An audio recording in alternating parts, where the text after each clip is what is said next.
Guys, welcome back to the Crawl Room. We're here once again in this wonderful ranty room for all things Formula 1, and a welcome return to the Dutch Grand Prix, the first time in 36 years, and it was certainly not a disappointment for the fans that were there. The sea of orange was absolutely amazing. An electric atmosphere. Don't bring flares in. Well, we nearly covered the entire circuit with orange dust, didn't we? Absolutely amazing. And fair play to them as well. They remained respectful throughout the most parts. Yes, I know they cheered when Hamilton broke down in FP2, and a couple of boos after qualifying, weren't there? But for the most part, they kept sensible, and do you know what? It was amazing to see that the atmosphere from the crowd was really nice. So yeah, a really good weekend all in all. The racing wasn't the most exciting in the world, of course. A tight, twisty circuit, difficult to overtake, but the mid-pack more than made up for that, of course, towards the latter half of the race. Of course, with fresher tyres, some people doing one stop, some people doing two stop, and Sergio Perez, Lando Norris trying to make the way through the field as well.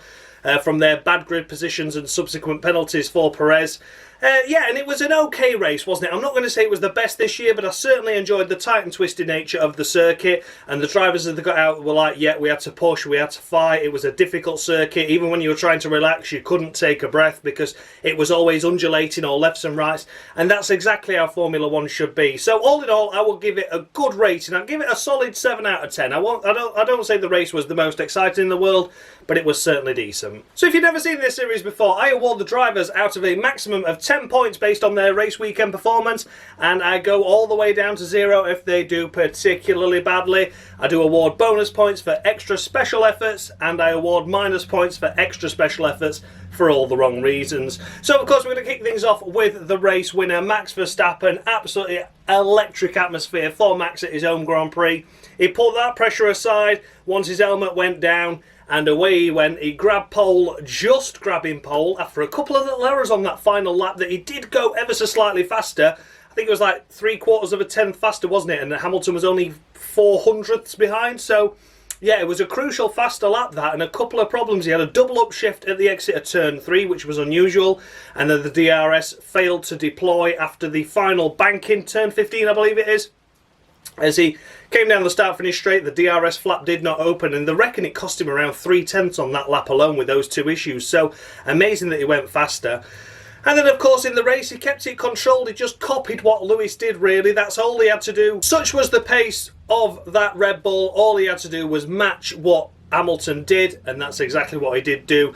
Bottas quickly dropped away from the field, didn't he? He was not in contention for the win early on, and then they elected to do a one-stop strategy with him for the most part, then pitted him just for precautionary reasons, and Bottas, yeah, because he's shite. But yeah, it was pretty much early on. You could see it was a two-dog game. It was between Max and Lewis, which is what we love to see, isn't it? The championship closing up once again, and of course Max taking the lead of the championship by just 3 points, and with 13 rounds in. We can't really count Belgium, but we've got to, and that's shit. But either way, you know, Max this weekend drove an impeccable race. And for that reason, it's got to be a full 10 points, a perfect weekend, really, by Max's standards at his own Grand Prix, and provided amazing entertainment and excitement for his fans. So yeah, well done to Max. A full 10 points this weekend. And then we come to Lewis Hamilton, and a cracking effort, it must be said. We could tell that the Red Bulls were faster this weekend, especially during FP2. Well, having said that, FP2, of course, Hamilton had the issues, but on the long runs, and especially on the one-lap runs, it was always looking like Red Bull were faster, wasn't it? So, yeah, Hamilton could breathe a little bit of a sigh of relief that Perez wasn't up there once again with a poor qualifying. His teammate played a solid wingman role, but Hamilton did it all himself, didn't he? As mentioned, just 400ths away from that pole position lap time, which was unbelievable, really. I know Max had his issues in his lap, but that wasn't Hamilton's fault. He was driving as fast as he could, and he was on the back foot, missing quite a lot of practice time there, because practice one was hindered due to, of course, Vettel having his car not energy safe, is it? The ERS was still active, so they had to get a fucking sheet over it and whatever else. So they lost a lot of running. And then in the race, it was hunting him down. He was putting him under pressure at different points, trying to see if they could get the Red Bull to react. But ultimately, the Red Bull was too fast. And in the end, he decided he was going to pit as Bottas cheekily nabbed the fastest lap point off him, despite them telling him, no, Valtteri, you can't be taking points off Lewis, that is naughty. But Hamilton came in and absolutely smashed the fastest lap point at the end there. So, yeah, within the last few laps, they conceded that the victory was not theirs and got the maximum they could. So, yeah, Hamilton a P2 with the fastest lap point. It's going to be a perfect 10 for him as well. I think that was the best he could have hoped for this weekend. Maybe lucky, I would say, for Mercedes that Perez wasn't up there, because looking at that pace of the Red Bull carving its way through the field, as well as Max just off in the lead, I think it could have been a 1-2 for Red Bull. So sigh of relief there by Hamilton that it wasn't the third place and it was second, so damage limitation for the championship, and picking up that extra fastest lap point at the end was crucial. So yeah, a full 10 points to Lewis. Wasn't the fastest car this weekend, but did the best job he could. And then third on this list is, of course, Valtteri Bottlejob Bottas. And he was shite, wasn't he? But he's disqualified on the cruel room anyway for being shite and for being a bitch. And he will be announced at Alfa Romeo imminently, they believe, don't they? As early as Monza. So I could have got that assumption right. I've also got Perez staying on at Red Bull right. So I've not been doing too bad. Not been doing too bad with my predictions from a couple of weeks ago. Yeah, so let's face it, you know, Bottas was shy. Nowhere near the pace of his teammate, let alone Max. And deserves everything he gets now because he just annoys me. So yeah, disqualified on the cruel room anyway, but a poor performance nonetheless. And then my personal driver of the day, it is Pierre Gasly picking up P4, a stunning qualifying for P4, and he remained P4. I thought the Ferraris might have got him, you know, and they didn't, and in fact he was comfortably ahead of Charles as well at the end. So, do you know what? Fair play to him. Pierre Gasly carrying the AlphaTauri team once again. Tsunoda was unlucky this weekend though, I've got to point that out, but nonetheless, Gasly up there, P4 qualifying, P4 throughout the race. Stunning job. Well done, Pierre. And for that reason, it's going to be 11 points. I'm awarding one bonus point there. It's 11 for Gasly. I don't think anyone can criticise me for that. That was an impeccable drive. As mentioned, I really thought that the Ferraris were going to get him, but he just kept it on his. He just kept to his own race, his own pace, his own strategy, and the Ferraris rarely got within 5 seconds of him once they got into a race run there. So well done to him. Fair play. 11 points on the cruel room. Congrats, Pierre. And then, as mentioned, those pesky Ferraris that were trying to chomp at the bit of the AlphaTauri but just didn't quite have the pace. It's Sha-la-la. And Sha-la-la, he Sha-la-la'd his way into a solid qualifying position and a solid race finish with P5. The Ferrari looking decent this weekend.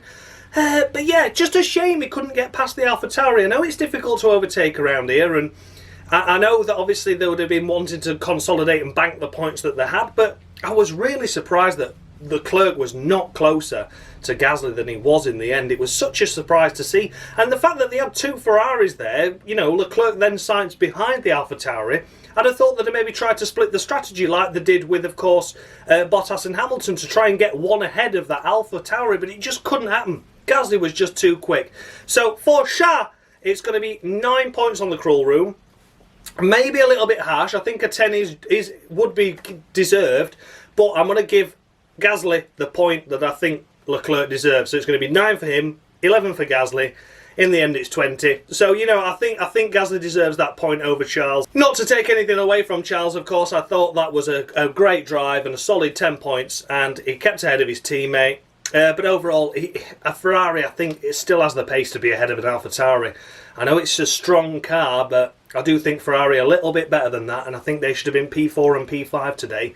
So that's the reason why it's just 1 point off, but I don't want to take away from the drive itself. So yeah, a solid 9 points to Shah, and a cracking effort. And then in P6, it's Fernando Alonso. What a stunning, stunning first lap there. He qualified down in 9th, was it 8th or 9th? Did a stunning couple of moves around the outside at turn 1 and 3 to get himself up into P7, and then a late move around the outside of Carlos Sainz on the final lap, I'd like to add as well.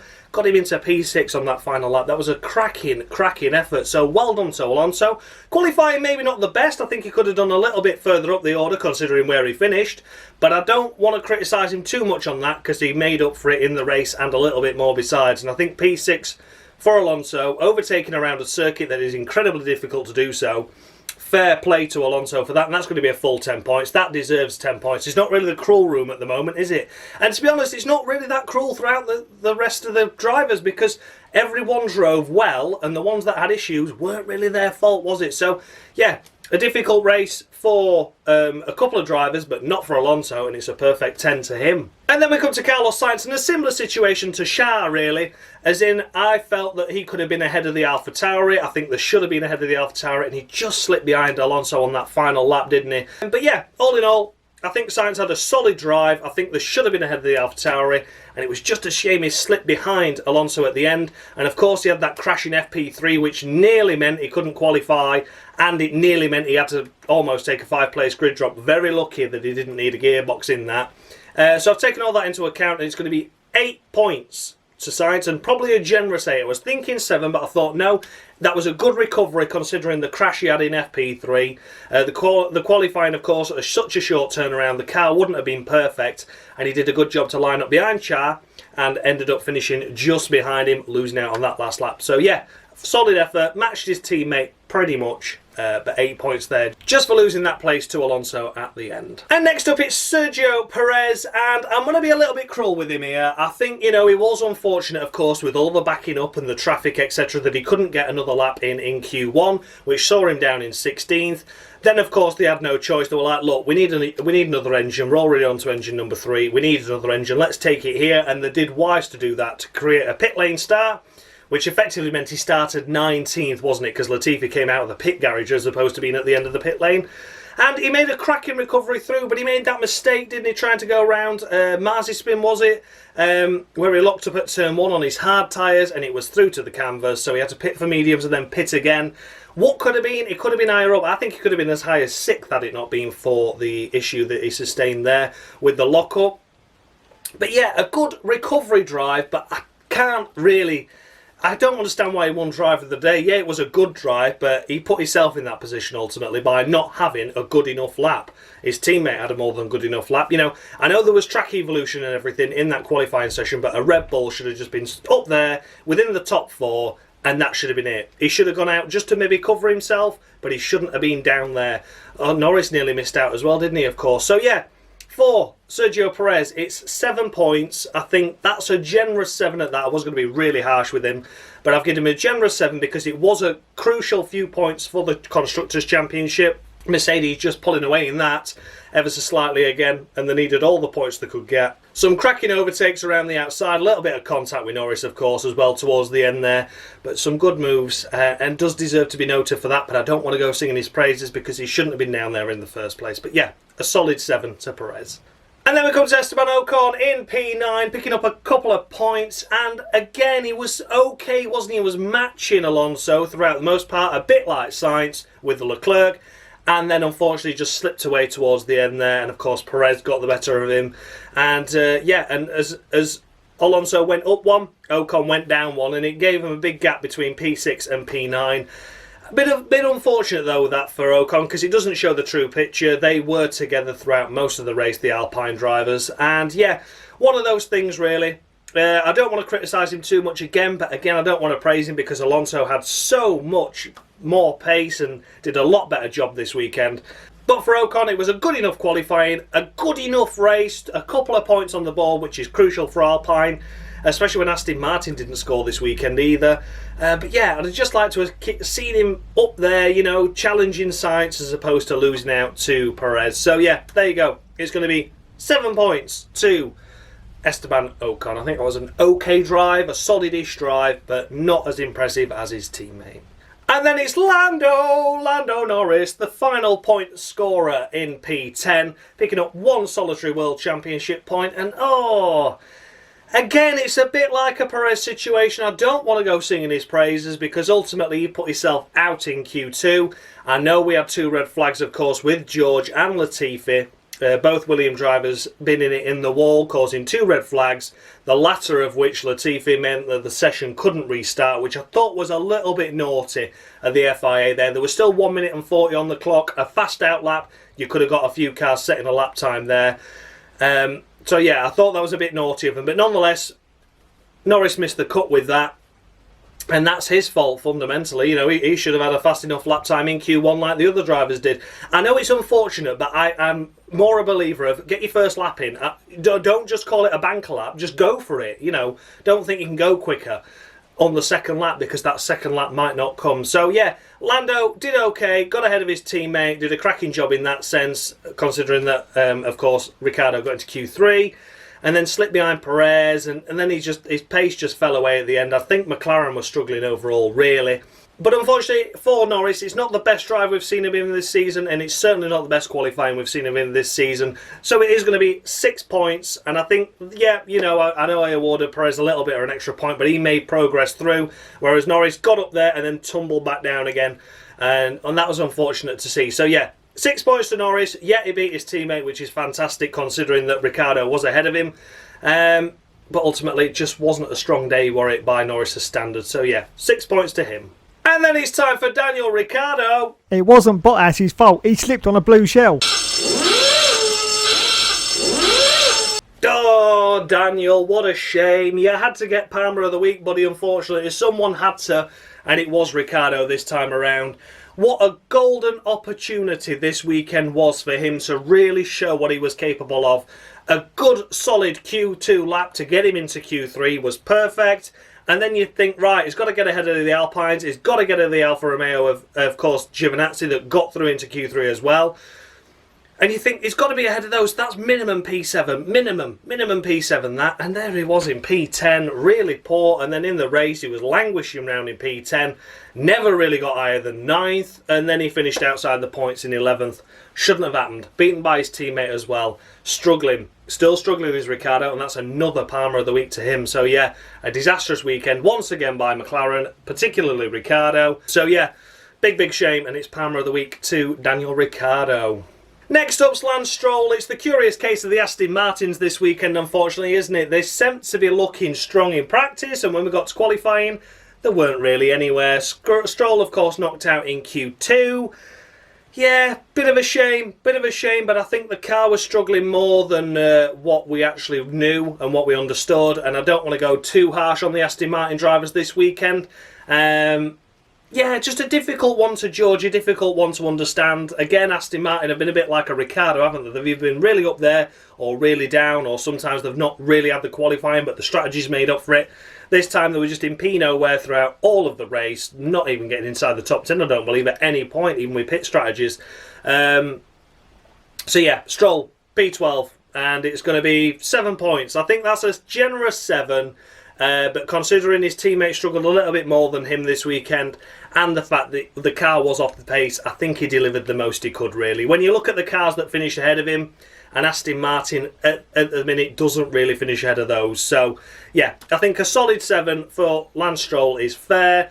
A little bit generous, I do feel, but nonetheless, like I say, a P nowhere weekend this weekend for Aston, so difficult to judge the drivers, and I don't want to criticise them too much for what looked to be a difficult handling car. Then it's time for, of course, Sebastian Vettel, Lance Stroll's teammate at Aston Martin, and a difficult drive for him. The weekend started off tough, of course, getting blocked by the two Haas's on his last flying lap meant he was out in Q1. I've got a little bit more sympathy for him for that, because that wasn't him not getting his lap in. That lap got aborted because he got blocked, and I think he'd have been through into Q2.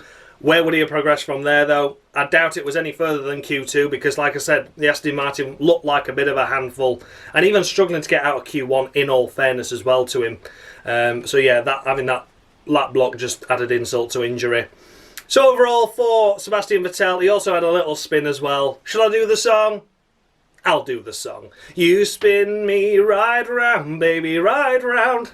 It was a half spin, didn't he? Tried lunging up the inside of Kubica, I believe it was. Yeah, he did, didn't he? He was trying up the inside of turn 3. He was on, of course, a different strategy for Vettel. Kubica going long on the mediums. Just had a half spin, cost him a lot of time there. So to only finish 1 place behind his teammate is commendable. Maybe could have got a P11, P10 finish just had it not been for that, who knows. And yeah, overall it's going to be 6 points to Sebastian Vettel. Again, the Aston Martin, a bit difficult to drive this weekend. P nowhere throughout most of it as well. So yeah, 6 points to Sebastian. And then we come to Antonio Giovinazzi, the Italian stallion, once again. And once again, like, he's done so well with qualifying in, of course, Q3 and getting P7 on the grid. That was a fantastic drive. It was so unfortunate on the first lap. He was actually trying to go forwards and get Sainz for P6, and Sainz just chopped him just after the exit of the turn 3, where it's the fast sweepers. And as Sainz was taking his racing line, it meant that Giovinazzi had to get 2 wheels on the grass just to avoid him coming across. And then the Alpine snipped through, of course, Alonso and Ocon, and then it was, who else got through then? Was it Ricciardo? Ricciardo got through as well. And he was down in P10, but he was looking like he could keep that point and maintain that point. He had the pit stop strategy that went through the cycle, and then early into that second phase of the race where he was on his new tyres and would have probably taken those to the end, he had a puncture and had to pit again. And that dropped him out the points, and here he is languishing down in whatever it is, P14 I believe in the end. Such a shame for Giovinazzi. That was a missed opportunity by Alfa Romeo again, and this time it wasn't the team's fault, it wasn't the driver's fault, it was just circumstance, and this is the bad luck that Alfa Romeo have been getting. So big shame for Antonio this weekend, big shame for Alfa Romeo. Yeah, they've booked their ideas up, they've got a solid qualifying there. They're unfortunate that Kimi wasn't there this weekend as well, because maybe Kimi could have got into Q2 at least and been a little bit of a support there and a little bit of a wingman role, but just one of those things, isn't it? It's just not going well for him, and when it does go well for him, something goes wrong. So yeah, it's going to be 7 points to Antonio Giovinazzi. I'm going to be a little bit harsh there. I felt he could have maybe done a little bit more on that first lap, not to lose out and drop down to P10. But it's racing, it's first lap stuff. It was frantic action on the first lap, multiple lines into that turn 3 corner. And unfortunately, it was just the one that lost out, wasn't it? So yeah, unfortunate for Antonio. I don't want to come down too hard on him, but yeah, 7 points I think is fair, considering how bad they've been doing recently. And yeah, they've booked their ideas up. So well done, Antonio, for that. I'm just a little bit harsh on you there, because I just want to see so much more from these guys, and from Antonio as well. And next up is, of course, Giovinazzi's teammate for the weekend. It is Robert Kubica. Now, Robert had a good weekend, didn't he, really? Let's think. He jumped into the car in FP3 after Kimi Räikkönen tested positive for COVID. At the moment, he's got no symptoms, but nonetheless, we wish him all the best. I hope Kimi can be back for Monza, but with a week, is it a week still isolation period minimum? That's going to take him to next Saturday. Does that mean he can join FP3 in qualifying, or is he out? Or I don't know how it works, if they're allowed to rejoin, but I'm not too sure. But I wish him all the best. I really hope Kimi gets back in the car at Monza, because it's going to be his last time around Monza in a Formula 1 car. If it is, and it's going to be a shame if he misses out. But nonetheless, for Robert Kubica, a good weekend, considering he was drafted in with minimal time to qualify, to race, to get himself up to speed. And he didn't make any mistakes, didn't he? Yes, he wasn't as quick as Giovinazzi. Yes, he was out in Q1, only beating the Haasers. But overall, I think in a difficult car to drive that's been struggling all season long, he didn't have a spin, he didn't have a crash, he didn't get in the way of anyone. He just ran his own race, and I think that has to be commended, especially around a tight and twisty circuit like Zandvoort. Of course, we all know the injury he sustained, which meant he's really got limited movement in his left hand. And on such a physically demanding circuit, I think he did a top job. I don't want to go singing his praises and awarding him 15 points or anything, but I am going to award him 6 points on the Cruel Room this weekend.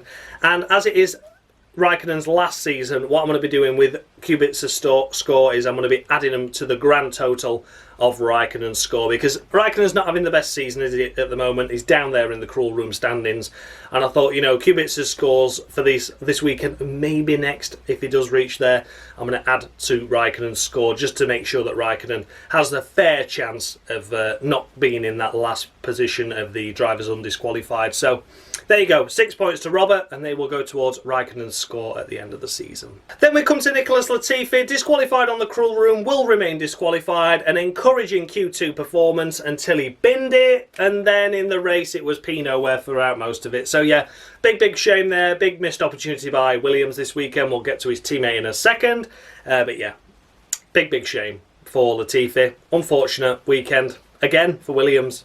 And it is time for, of course, Latifi's teammate Russell retiring in with the last couple of laps left of the race, unfortunately.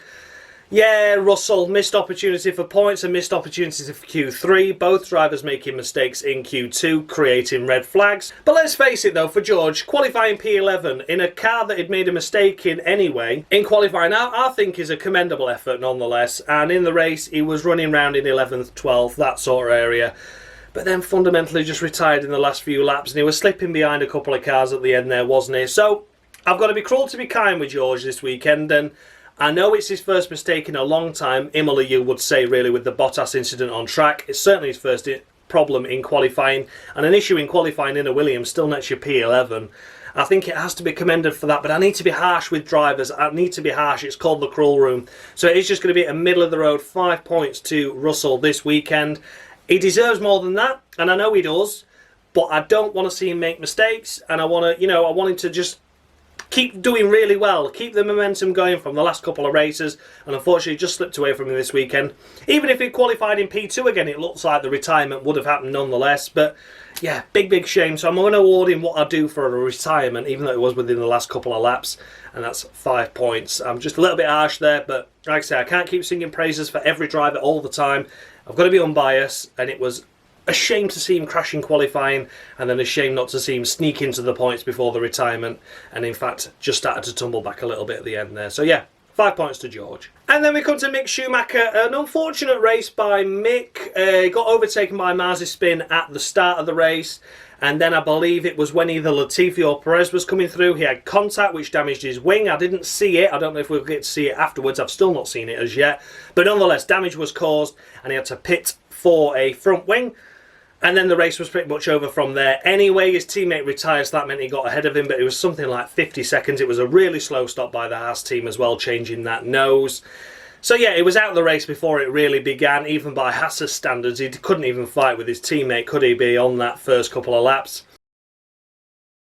Yeah, unfortunately for Mick, again, I've got to be cruel to be kind with him this time around, Had it been Perez that he had the contact with, I'm not sure, I didn't see it. Just let the Red Bull go. It's one of those situations where you think, I really don't need to be fighting a Red Bull, losing my nose, and then I can't beat my teammate. So, yeah, a difficult drive by Mick this weekend, and it's going to be 5 points to him for that. But again, got to be cruel to be kind. And then it's Yuki Tsunoda, disastrous weekend by him. He was unlucky to get, of course, caught out in Q2. His Q2 only lap he did was miles off the pace compared to everyone else because he made a mistake in it, and he was 2 point something seconds off the next car, so of course it was just a crap lap, and then never got a chance to set another lap due to George going off, Latifi going off, and he was P15. In the race he was running around in that 15th, 16th area, not making really any progress, and then had to retire on lap 50, I believe it was, due to some kind of issue with the car. It wasn't his own fault. And yeah, was an early retirement in the race. So that is going to be 5 points to Tsunoda. Maybe, just maybe that retirement saved him from losing a couple of points there, because that's what I do with all retirements, score him a middle of the road 5. Yeah, unfortunate there by Yuki that he couldn't finish the race, but maybe it saved him on the cruel room. So yeah, 5 points to Yuki. And then, of course, last but by no means least, is Nikita Mazepin. A retirement in the race anyway, but we don't award him points here because it's a bit of a dick. And Mushy Gaming Dan, who does these scores for me, has all the fun with him on the table at the end. So look forward to that because that'll be coming up just in a moment. But yeah, Mazepin, no points from me. So there you go, guys. That was the runners and riders of the Dutch Grand Prix. Let me know your thoughts and feedback. Any too high, any too low for the drivers this week? And the cruel room points are on the screen now. Have a check out, see where your favourite driver is. Any climbers, any fallers? Are you surprised to see anyone up there or down there where they don't deserve to be, in your opinion? As always, a massive thanks to Dan Mushy Gaming for doing this table for me. Without it, it'd be a more pointless series than it already is. And of course, a big thank you to F1 Games PlayStation, Mr. Dave, for doing the Jolie and Palmer skits that you all know and love by now.